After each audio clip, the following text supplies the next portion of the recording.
Olá, pessoal! Hoje nós vamos ver um texto em Lucas, capítulo 15, versículo de 11 a 32, falando sobre o filho pródigo. E esse texto, esse título, na verdade, poderia ser um outro. Até porque a palavra pródigo tem duas possibilidades de significados, né? Como a gente vai ver no vídeo. Então assista o vídeo para você perceber essa diferença, essas possibilidades e também para nós observarmos algo bastante importante ao decorrer desses versículos que nós vamos encontrando aqui no texto, ok? Aproveita, já se inscreve no canal, né? Divulga aí para os seus colegas, para os seus amigos e vem andar com a gente, vem nessa caminhada junto com a gente, tá bom? Vamos lá! Vamos então ver o texto de Lucas capítulo 15, versículos de 11 a 32. Esse é um texto historicamente conhecido como a passagem, a parábola do filho pródigo. E hoje nós vamos ver algo bem diferente, ou pelo menos algo interessante contido nesse texto, que algumas vezes ao longo da minha vida eu vi que pessoas pregaram e não levaram em conta, não levaram em conta essas questões que estão no texto.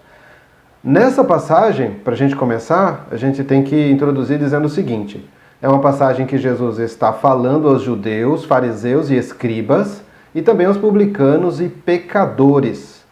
Então ele está falando a esse grupo, a esse pessoal aí, e a mensagem do texto especificamente é dirigida aos fariseus e escribas, para corrigir o erro do coração deles, porque eles achavam que eles, por fazerem a vontade de Deus, por estarem seguindo ali a risca, pelo menos na cabeça deles, eles achavam assim, eles eram merecedores de receber a bênção de Deus. Então Jesus coloca a parábola, fala esse texto justamente para ensinar, para corrigir os escribas e fariseus, mostrando que não é bem assim como eles estavam acreditando e ensinando e vivendo. E é bastante interessante o texto. Então vamos lá. Lucas capítulo 15, verso 11. E disse: um certo homem tinha 2 filhos. E o mais moço dele disse ao pai: Pai, dá-me a parte dos bens que me pertencem. E ele repartiu por eles a fazenda. E poucos dias depois, o filho mais moço, ajuntando tudo, partiu para uma terra longínqua e ali desperdiçou os seus bens, vivendo dissolutamente. E havendo ele gastado tudo, houve naquela terra uma grande fome, e começou a padecer necessidades. E foi e chegou-se a um dos cidadãos daquela terra, o qual o mandou para os seus campos a apacentar porcos. E desejava encher o seu estômago com as bolotas que os porcos comiam, e ninguém lhe dava nada.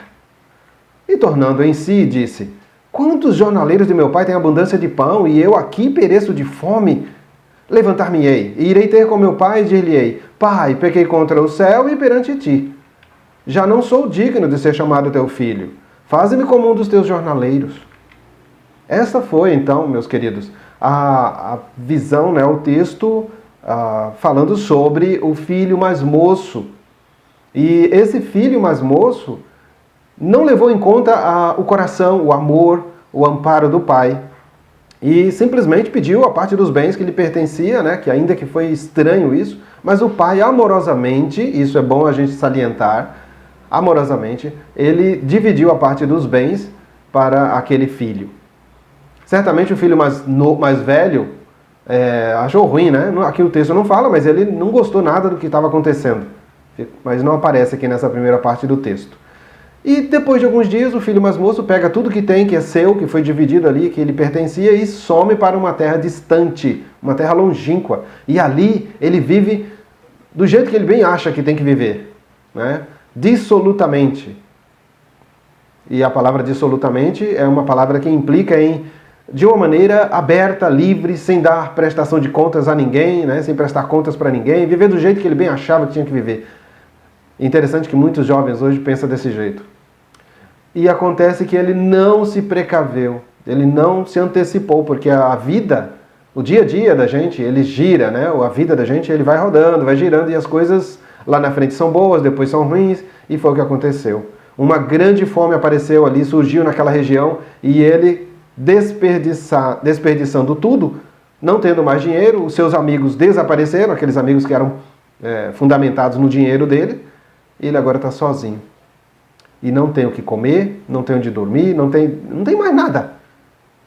e passa fome, diz o texto. E ele então sai para procurar emprego. Lembremos que esse rapaz é um judeu, de descendência judia. Então o que ele encontra é um homem que diz: vai lá para o campo apacentar meus porcos, cuidar dos meus porcos. E isso para um judeu era humilhante, era o pior estágio que poderia existir, né? Cuidar de porcos. Mas foi o que coube para ele, né? E ele assim foi. E chegando lá, ele ainda queria satisfazer a fome comendo a comida dos porcos. Aquelas bolotas, né, que eram feitas a partir de farelo, de resto de comida, para dar aos porcos. Ele queria comer para matar a fome, visto que ele estava realmente padecendo de necessidade. E num dado momento aqui que é interessante também, né? O arrependimento, a autoanálise que ele fez de si mesmo, e ele chega ao ponto de dizer que o pai dele, ele lembrando do passado, ele diz: o meu pai tem empregados, e os empregados nessa altura do campeonato aqui, eles não estão passando fome, e eu estou aqui a padecer. Vou fazer o seguinte, vou para meu pai, vou de volta para lá. Interessante que ele faz também um ensaio, ele prepara aqui uma frase, e nessa frase implica em reconhecer o pecado diante de Deus, diante dos céus e diante do Pai, e também afirmar, né, e reconhecer que, dado aquela decisão ignorante e inconsequente da parte dele, ele já não era mais digno de ser chamado, de ser classificado, de ser aceito, reconhecido como filho daquele pai, mas que pelo menos fosse aceito como um trabalhador, um servo, né, para que ele pudesse ter o que comer, onde dormir e tudo mais. E assim ele se levanta e vai para junto do seu pai. Agora nós chegamos na segunda parte do texto, que é onde entra uma atitude do pai. O filho vai chegando, né? Vamos ver aqui, versículo 20. E levantando-se foi para seu pai. E quando ainda estava longe, viu o seu pai e se moveu de íntima compaixão. E correndo, lançou-se-lhe ao pescoço e o beijou. E o filho lhe disse: pai, pequei contra o céu e perante ti, e já não sou digno de ser chamado teu filho. Veja que ele parou aqui. Ele não falou lá sobre tratar ele como trabalhador, servo, né? Ele parou aqui. 22. Mas o pai disse a seus servos: trazei depressa a melhor roupa e vestilho, e ponde-lhe um anel na mão e alparcas nos pés. E trazei o bezerro cevado e matai-o, e comamos e alegremo-nos. Porque este meu filho estava morto e reviveu, tinha se perdido e foi achado. E começaram a alegrar-se. Esta é a passagem que enfatiza a atitude do pai em função do filho. O filho se levanta, né? Vai na direção do pai, veja que ele estava numa terra longínqua, agora ele chega, todo maltrapilho, com certeza fedorento, né? Se não havia tomado banho, todo rasgado, pés no chão, e está longe. O pai então o avista, ele vê o filho chegando de longe e sai. O pai tem 4 atitudes aqui bem interessantes. Primeiro, tem compaixão, íntima compaixão do filho. Se compadece da situação do filho. Com certeza o pai, que era experiente, entendeu a ignorância, a falta de compreensão do filho em ter saído de casa, né, do amparo do pai, do cuidado do seu pai, que queria tudo de melhor para ele. Para viver uma vida dissoluta, uma vida independente, né, vamos dizer assim. E agora estava naquela situação, resultado de querer ser independente, de querer estar longe do pai e viver como bem entender. Dá nisso, né? Mas o pai se compadece e vai correndo ao seu encontro. Essa é a segunda coisa que acontece no texto. E chegando lá no filho, abraça esse filho. Não leva em conta a sujeira, a situação que o filho estava. E ainda mais, aprofunda essa atitude beijando o filho. Mesmo ele estando numa situação deplorável, né? Atitude de um pai amoroso, generoso. Preste bem atenção nisso. Primeiro, o filho inconsequente que não leva em conta o amor do pai. Agora o pai que, sendo amoroso, não leva em conta a situação do filho. E o abraça, o beija. E não para por aí. O filho diz: não sou digno de ser chamado teu filho. Pequei contra o céu, pequei contra ti, pai. Reconhece o seu pecado, confessa o seu pecado diante do pai. E diz até mesmo, de acordo com a sua opinião, que ele não é digno de ser chamado seu filho mais. Mas o pai, por sua vez, toma atitude e manda os servos trazerem roupas para lhe dar honra. Tirar aqueles maltrapilhos e lhe colocar roupas limpas, novas. Roupas que o identificasse com a família do pai. Roupas dignas da família daquele homem. Também lhe colocou o anel, trazendo autoridade para aquele rapaz. Ele havia perdido, né? Agora, não, você é meu filho. E coloca sandálias nos pés, mostrando que ele não era alguém do nível dos escravos. Ele era um senhor, um filho do dono da fazenda. Né? Interessante que ele diz, esse meu filho estava morto e reviveu. Estava perdido e foi achado. Por isso, é digno que nós matemos o bezerro cevado. Outro ponto aqui interessante. Um bezerro que estava reservado para uma festa, para uma ocasião especial. E essa era uma delas, a reconciliação do filho que havia saído de casa. E a última parte do texto vai falar sobre o filho mais velho, que também tem uma atitude ruim, bem ruim, que é o ponto onde Jesus fala dos escribas e fariseus. Vamos ver então. 25. E o seu filho mais velho estava no campo, e quando veio e chegou perto de casa, ouviu a música e as danças. E chamando um dos servos, perguntou-lhe que era aquilo. E ele lhe disse, veio teu irmão, e o teu pai matou o bezerro cevado, porque o recebeu são e salvo. Mas ele se indignou e não queria entrar. E saindo o pai, instava com ele, mas respondendo ele, disse ao pai, eis que te sirvo há tantos anos, sem nunca transgredir o teu mandamento, e nunca me deste um cabrito para me alegrar com os meus amigos. Vindo, porém, esse teu filho, que desperdiçou os teus bens com as meretrizes, mataste-lhes o bezerro cevado. E ele lhe disse, filho, tu estás sempre comigo, e todas as minhas coisas são tuas. Mas era justo alegrarmos-nos e folgarmos, porque esse teu irmão estava morto e reviveu, e tinha se perdido e achou-se. É interessante a resposta do pai para esse filho. Mas veja você a atitude do filho mais velho. Uma atitude egoísta, uma atitude também de desperdiçador, uma atitude que não levava em conta nem mesmo o pai. Né?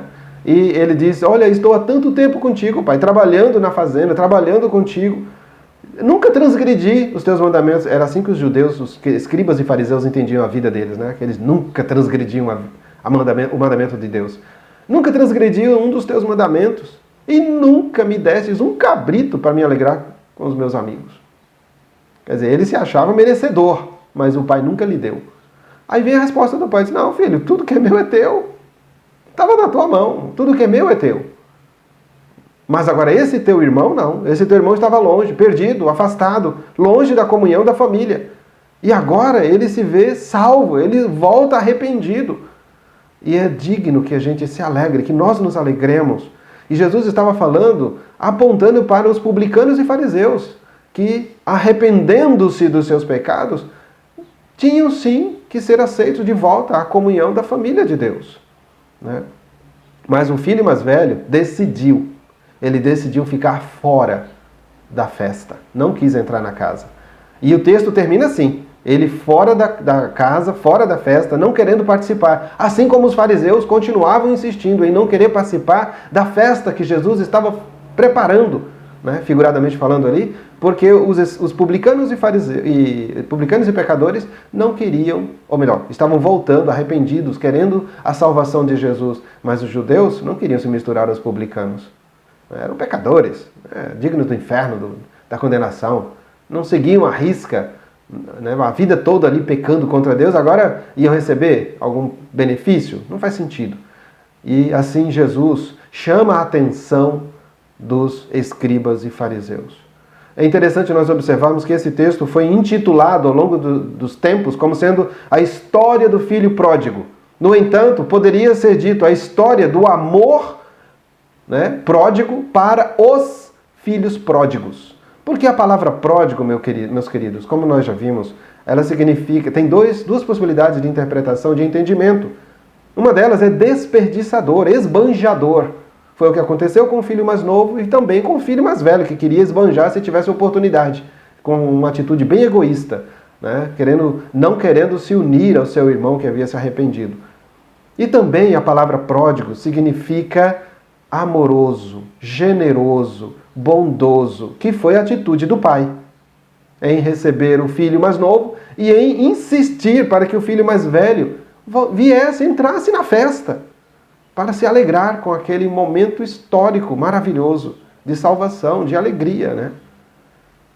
E ele não quis.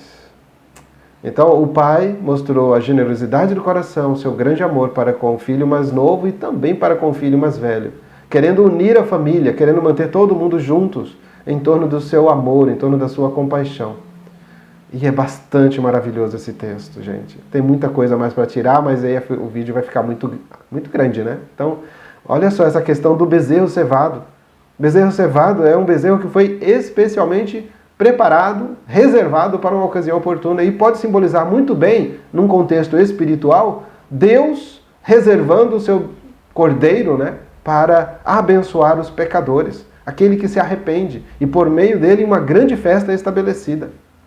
Então, desse texto a gente vê o grande cuidado e amor do pai para com aquele filho pecador e também para com o filho que estava junto com ele há muito tempo, mas simbolizando o amor de Deus para com todos.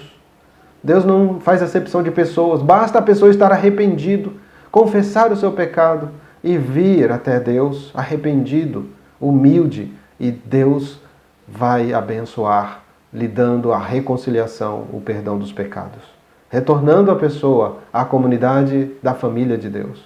Você está nessa situação? Você já voltou para a família de Deus? Você está dentro da família de Deus? Quem sabe atuando como esse filho mais velho aí, não querendo comunhão, né, com aqueles pecadores que se arrependem?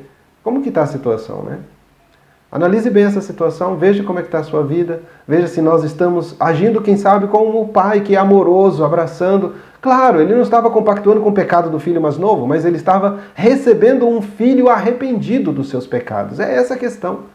E querendo juntar todo mundo, todos, sem exceção, debaixo do seu grande amor e da sua generosidade, né? E com isso se alegrando grandemente. Pense nisso. Que Deus nos abençoe, tá bom?